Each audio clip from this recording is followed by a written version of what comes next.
Welcome to another edition of 42 Straight Years In.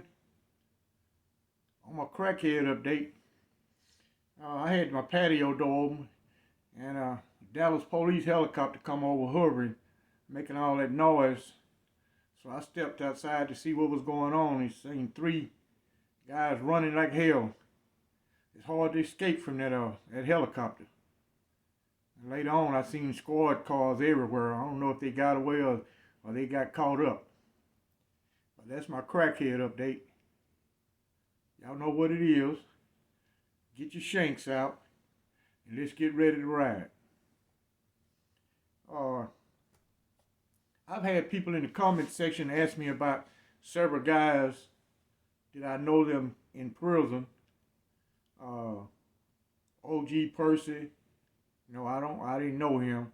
Only time I've been at the Ferguson unit was when I was at the Eastham unit. And we had basketball team. We traveled from prison to prison, and we played each other. So I've been to Ferguson several times because I was a member of the Eastham basketball team. But I've never been assigned to the Ferguson unit. And then one guy asked me, did I know Andre Wade? No. When Andre Wade came to the Eastham unit, I was still in administrative segregation at Cofield. So I never get a chance to meet him there. Then he showed up for prison, I think, in 91. Eastham was a whole different prison in 1991 than it was in 1975 when I first arrived there. So I don't know those guys. Now, I have a lot of guys here in Dallas who I knew from prison. I get to see a guy, well, at least 3 times a week that I knew in prison. I get to see Lion Willie all the time. He was just here this morning. Him and his little pretty girlfriend, they ate breakfast here. And I see guys all the time that I know from prison. But these are older guys. And they was incarcerated when TDCJ was TDC, Texas Department of Correction. That's when it had the inmate guards and all the hard slave labor. It's a whole different prison system now. And one person in the comment section asked me to compare prison guards from back in the old day to the modern prison guards. There's no comparison. None whatsoever. Under the old system, inmates did everything, which they still do. A guard, he never performs hard labor. All the maintenance, everything is performed by inmates. Now, under the old system, an inmate even wrote the disciplinary. A guard would just come in and say, had a guy name and number wrote on a piece of paper and say, I want to write him up for working too slow in the fields. An inmate is the one who would type the disciplinary up. So a guard didn't have really nothing to do. An inmate counted, and at certain prisons, inmate had the authority to clear the count. At Ramsey, Barra could clear the count, and he'd sign Wildcat name on that count sheet. Wildcat gave him that much authority. He can clear the count, an inmate. He's trusted that well to clear the count. Now, it varied from prison to prison. Depends on what type of warden ran that prison. Depends on how much power the inmate guards had. Each one was totally different from the other one. Eastham and Ramsey was a difference between night and day. They were not the same. The administration at Eastham was totally different from the one at Ramsey. Even the work was totally different. Eastham inmates did not work hard. That was easy work at Eastham. I mean, if you got to perform field work, they didn't drive you as hard like the guards at Ramsey unit did. They worked you like a slave at Ramsey. They were serious about work. Well, back then, all the prison was serious. All the inmates was going to work. It depends on how hard they made you work. So it was a difference. And now, a guard, back in the day, they used racial terms. Now, Eastham was a prison that was ran by white inmates. But the guards never used racial terms. I ain't never heard them use a racial term. Never have heard them do it. You get to Ramsey, it was predominant black prison. And all the guards use racial terms. Every one of them. That's how they talk to you. Every one of them talk the same way. Now a guard, he can't do that. He'd be fired in 5 minutes. 5 minutes, it'd be a wrap for him. They'll be walking him out the front gate of the prison, terminated. So it's different. They got all these female guards. Back then, they didn't have female guards. You never even saw a female. When a woman walked inside of a male prison, male inmates had to turn around and face the wall. You could not look at that woman. They didn't have female nurses, teachers, nothing. They were all male. Now, if you went to visitation, you may get a chance to see a female. And occasionally we'd be riding down the highway on those trailers going to work, and a female drive by. You better not stand up on those trailers and look over in that car. You can do it. I guarantee you're going to get an ass whooping when we get back to the prison. Or they might just do it as soon as those trailers stop. It depends on what mood the major's in. Depends on what happened to you. But you definitely going to get a disciplinary and get your ass whooped when we get in. They didn't even play that type of shit. No looking at females. At Ramsey, they even had Mother's Day. And your mother was allowed to come inside of the Ramsey unit, stay in the gymnasium with you. They'd have all type of talent shows and all type of have food set up, tables set up, and she was allowed to walk down the hallway at Ramsey and go in the inmate dining room and sit and actually eat with you. And when she's walking down that hallway, not one inmate is going to stand up and look at your family. That's a no-no. Now, if a female would come inside of there, they're going to masturbate on her. They don't care about who she is. Your mother, your sister, they don't even care. The attitude of the inmates is totally different, and the guards is totally different. So there's no comparison. Now, each system had a good and a bad side. It's too lengthy. I'm not going to go off into all the details. But under the old system, it had good points, and under the current system, there are good points.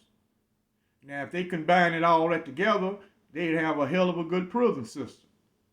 But you got people on the outside saying that inmates are being culled, but these people are going to be released back to your community. You want a mad guy mad at the whole world coming back in your community? Some of them are coming back. I think they got the ratio of 90% will eventually be released. And I've seen some of those guys, they mad at the world. Some of them think the world owe them something. Even though most people didn't have nothing to do with you being incarcerated. You did that on your own. But still, they mad at the world thinking everybody owed them something. Now, I was in Walmart yesterday evening. After I came from Oak Cliff, I went to the neighborhood Walmart store. I had to purchase a few items. It was a overweight, obese, bad looking woman. Looked like a big Dallas Cowboy offensive lineman. She had this little 3 or 4 year old kid. Man, she was cursing that little kid out. I don't know if the little kid understand what she said. Man, she calling them all kind of names. All kind of bastards and all this stuff. I'm just looking, man. How can you do a little kid like that? Most people come from a dysfunctional family. Dysfunctional families produce dysfunctional young men who become a nuisance to society. There's data to back this analysis up. 80% of the males in correctional facilities are from single mother households. Now that's pathetic. I look at a lot of the young chicks. I don't know if they were trying to baby trap this guy, but Pookie and Ray Ray, most of them ain't got a job. If he do, he's at a barely above minimum wage. That's who you chose to impregnate you. This guy's not gonna do anything. He gonna smoke weed, listen to his rap music, and think he got swag and he the coolest person in Dallas, Texas. He not gonna take care of no family. Maybe you wanted to get pregnant where you can live off the government. they don't really give you anything. You still gonna be poor. The kid is gonna be poor. You're not going nowhere in your life. I don't know what these females be thinking, but you know this guy is not a provider. You can see it right off the muscle. He's not gonna provide for nothing but himself, and he don't do a good job of that. I be listening to some of the young guys. I was in the West End, downtown Dallas. Me and a young guy got to talking. He had been in prison. He had been out a couple months, and he said he was in the West End hustling. I said, man, how are you hustling here when they got all these police standing around? Police everywhere you look, it is a cop.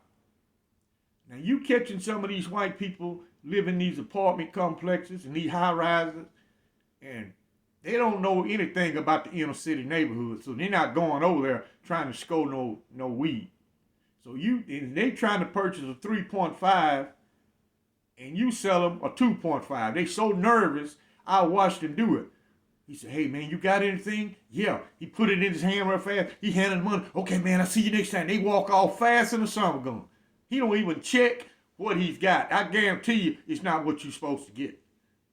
And I was telling him, I said, man, how is this a hustle when you only making 3 or 4 little sales? How you gonna live off that? $20, how you gonna live? Then you gotta re-up. Then you get high yourself. You smoke the majority of your product up. How is that a hustle? And I was coming through downtown yesterday, coming from Oak Cliff, coming through the West End. Man, they had 2 Dallas police paddy wagons there, rounding those fools up, blocking them up. I mean, loading both paddy wagons were loaded up. I said, man, this is pathetic. They actually think these cops are that dumb, they don't know what you're doing. And then another thing they be doing is film the guys. They got these little cameras. I'm going to buy one eventually. You put on your shirt, it's a camera. They can film everything that's going on around them. And they got facial recognition. Majority of these guys got a criminal record. They're easy to locate. Once they had a young, pretty white girl. She was an undercover cop. I looked at her, man, she was hanging out with all them young guys. I looked at her nails, and she had on flip-flop. I was looking at how clean her feet was, how clean her hair was. I said, this is not no street chick. She too clean. And she was just playing to see who, because guys gonna talk, they gonna trust her. Who got this? And they gonna tell her. Because guys love to talk. Look how they post all their business on social media. You know they're going to tell this pretty blonde-haired chick all their business. And they can't figure out how they catch cases. I look at this woman, I say, this is not a street chick. She is not a dope fiend. She could speak the lingo, but her action, I say, no guy is going to have sex with her. She going to play these fools all the way until she find all the necessary information. Then she going to disappear. I said, man, there's no way I would trust her. But they call that hustling, just standing around being a nuisance downtown. And they walk up to everybody they see. They don't know if you're undercover cop or not, trying to sell you some drugs. All you got to do is go to the West End, walk over there by the train station, and they're going to try to sell you something. They don't know nothing about you. But it's a cop, 3 or 4 cops standing on the other side of the tracks, just standing there looking. I said, man, come on, man. Y'all the dumbest criminals I ever seen in my life. And you wonder why prison is full. And I don't see it getting no better no time soon. You know, I go by Cockrell Hill, Taylor Farms. It's on Cockrell Hill Road. It's a refrigerated warehouse. And all they do is process vegetables for all these restaurants and stores. And they always got a hiring sign out. Man, it is freezing cold in this cold storage.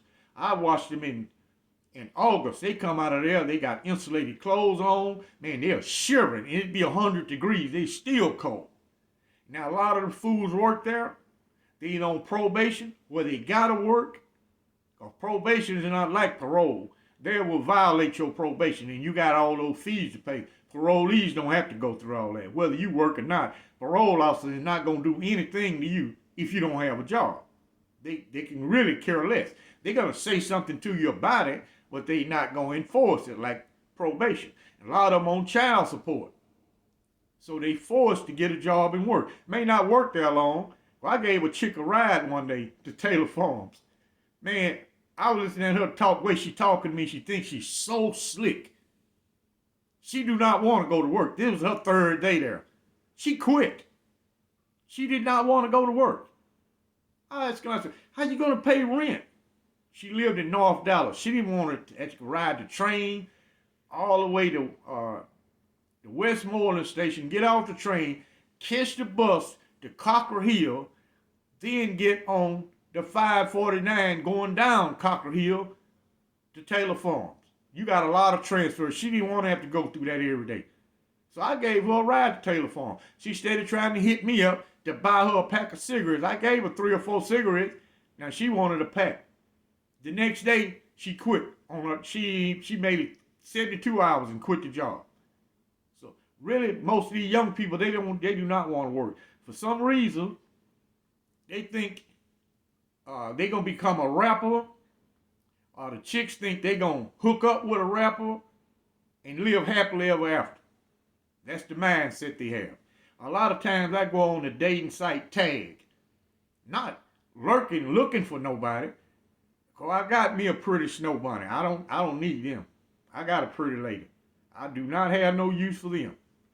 And every 8 out of 10 is talking about money. I mean, some of them, man, they have no sex appeal whatsoever.